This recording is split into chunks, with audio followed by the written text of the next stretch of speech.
Watchmen is recognized as one of the greatest comic book stories ever created.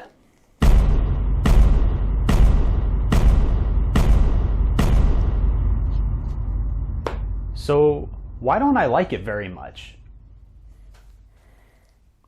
Now, I want to explain what I mean when I say I don't like it very much, because there is a lot that I do like about this series. The way that the story is told by marrying the words and the images together is just astounding, and the way that scenes are juxtaposed next to each other to add layers of depth to each of those scenes at the same time is just fantastic.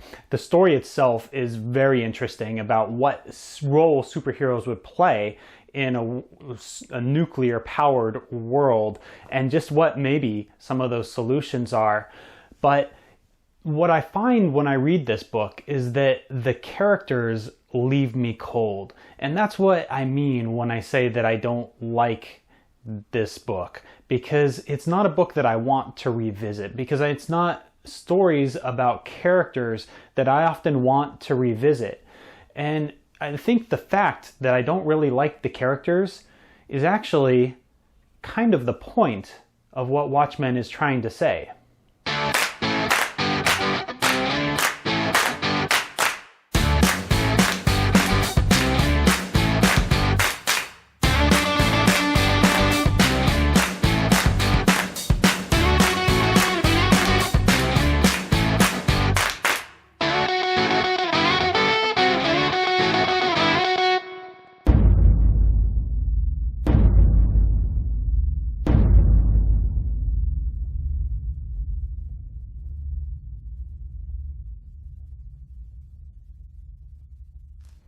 Okay, so Watchmen, published in 1986 and 1987 by DC Comics. It's written by Alan Moore with art by Dave Gibbons and color art by John Higgins.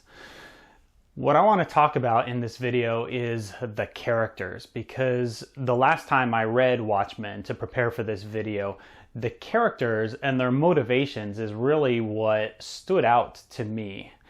And I'm going to be talking about the characters and what happens to them in the book. So this is a spoiler alert for Watchmen. However, you've read Watchmen, right? Right? So to start with, Rorschach.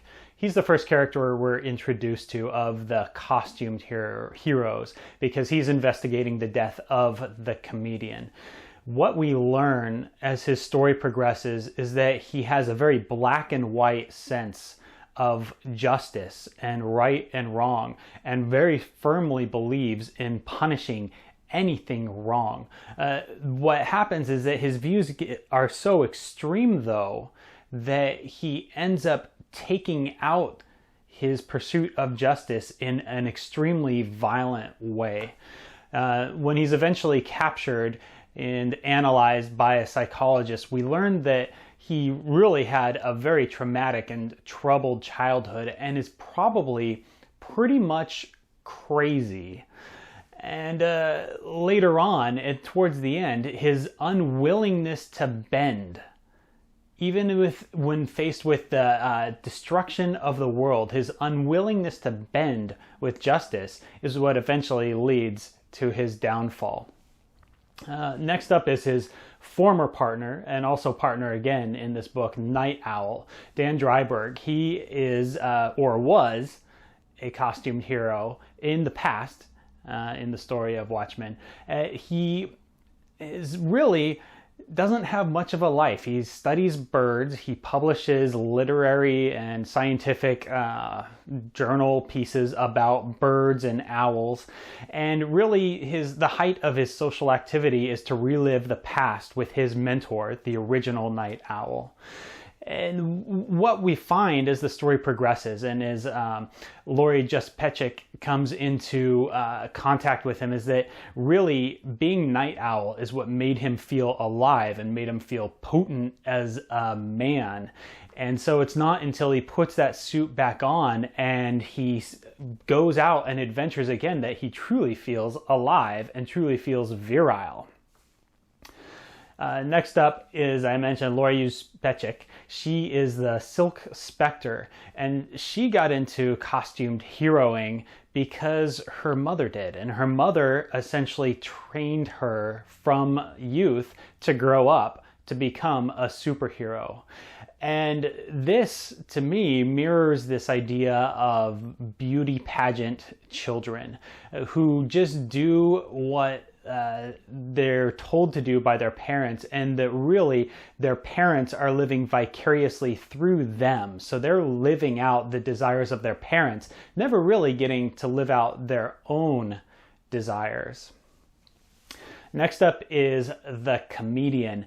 The comedian is a costumed hero who is very much a violent vigilante, but also on the payroll of the American government, because that allows him to act out all his sadistic fantasies. We know that he attempted rape on Sally Jupiter in the past of this series.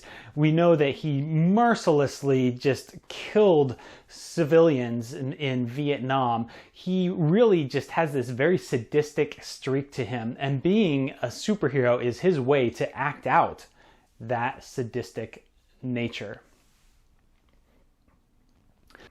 Next up, we have Dr. Manhattan, the big blue guy himself. He was a nuclear scientist that was torn apart when his intrinsic field was separated from his body, reassembled himself as Dr. Manhattan, who now had control over matter down to an atomic and subatomic scale. The side result of this is that he becomes less and less human over time. And so by the time of our story, he's barely human at all, and is very much concerned more with the inner workings of time and the universe than he is with people.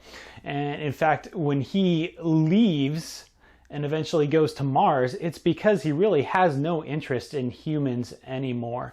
And I think what's interesting is that actually the most human thing we ever see Dr. Manhattan do is to cheat on his former girlfriend with his current girlfriend, Lori Uspechik. So, you know, when he is human, he's not very good at it. And when he's not human, he's just completely out of touch with everybody.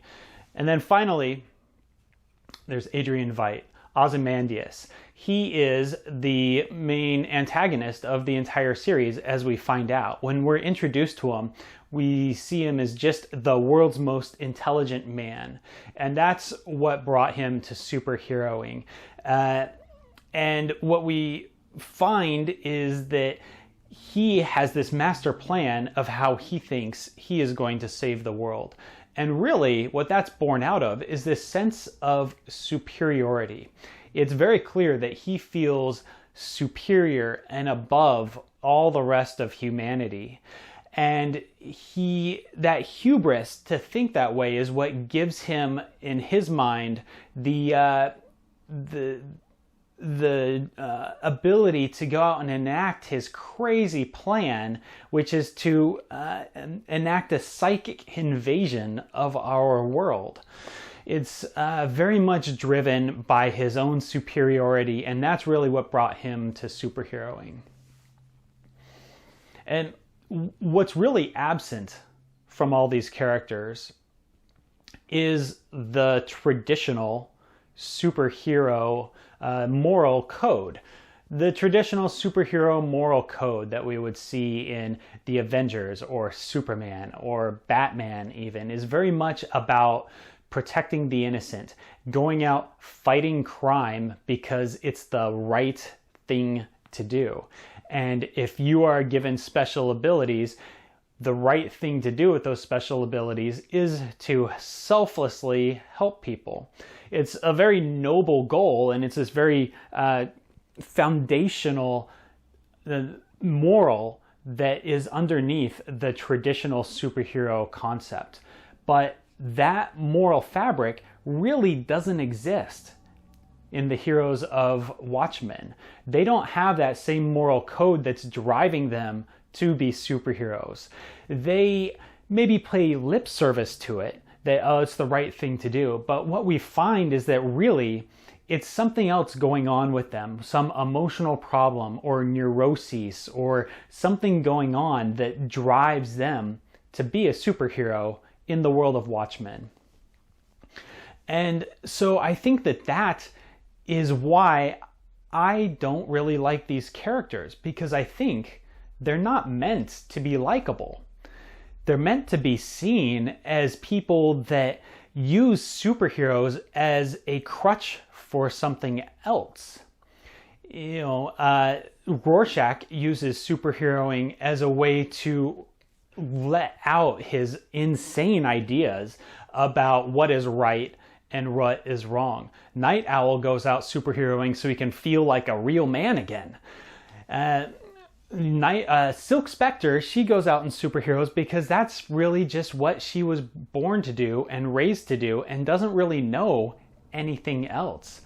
Ozymandias, he becomes a superhero because he truly believes that he is better than everyone else. The comedian becomes a superhero because he is just sadistic, just wants to see the world burn and to make that burning happen. And being a superhero allows him to do that. Last of all, Dr. Manhattan, he becomes a superhero on accident and is actually the only truly super-powered person in this story. And what we find is that that actually removes his humanity. It doesn't bring him closer to humanity like a typical superhero. It actually pulls him away from humanity and makes him want to have less and less to do with humanity. So that aspect of these characters, their lack of nobility, their very selfish and problems they have that brings them to be a superhero, that really is what leaves me cold with these characters. And I really do think that that is the point that Alan Moore was trying to make when he wrote Watchmen.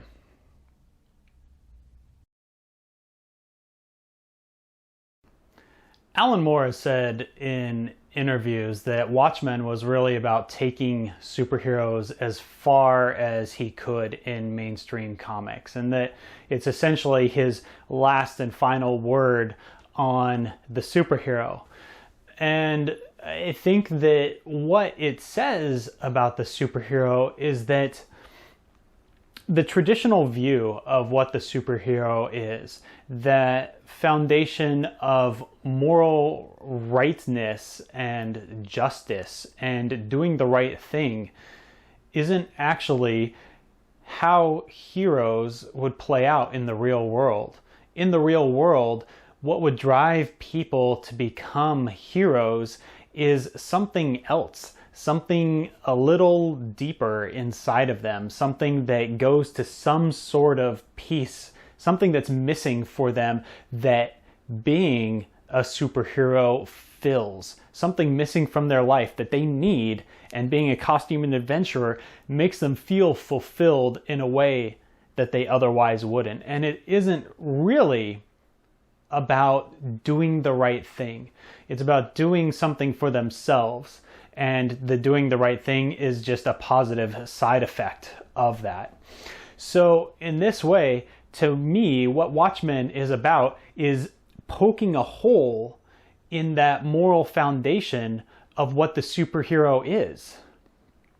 And saying that in the real world, that just wouldn't make sense.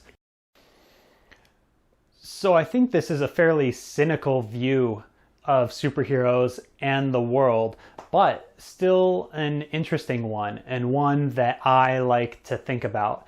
And hopefully, maybe you will think about Watchmen from this perspective next time you take a read through.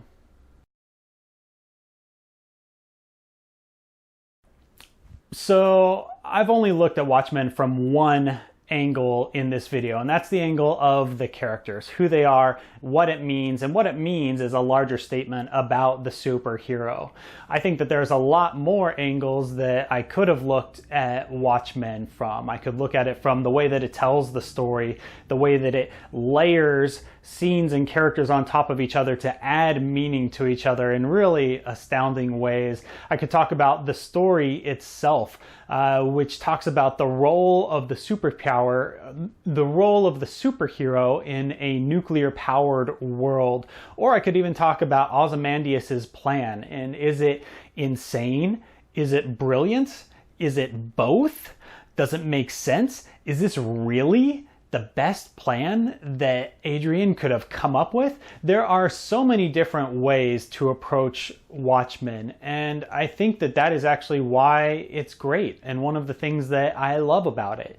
And I said at the top of this video that I don't really like Watchmen that much, and you know what? It's not exactly true, because even though I don't like the characters, I like reading their story. I like seeing how it unfolds. I like being able to look at this comic from different directions and find different layers of meaning, because this is a book that every time I read it, I find something new in it. And that is really, really exciting. And especially for a channel like this where I'm overthinking comics, having a book like this that rewards overthinking is really fantastic. So thanks for tuning into this video. I hope you enjoyed my thoughts on Watchmen. And next time I talk about Watchmen, I may be approaching it from an entirely different angle. We'll see. But let me know what you thought about Watchmen in the comments below, and I will see you next time.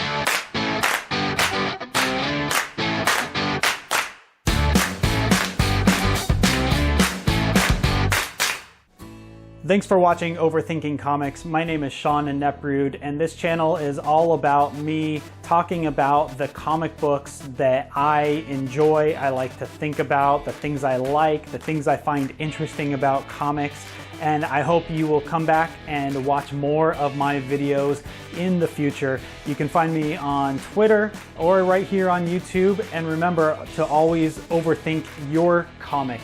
I'll see you next time.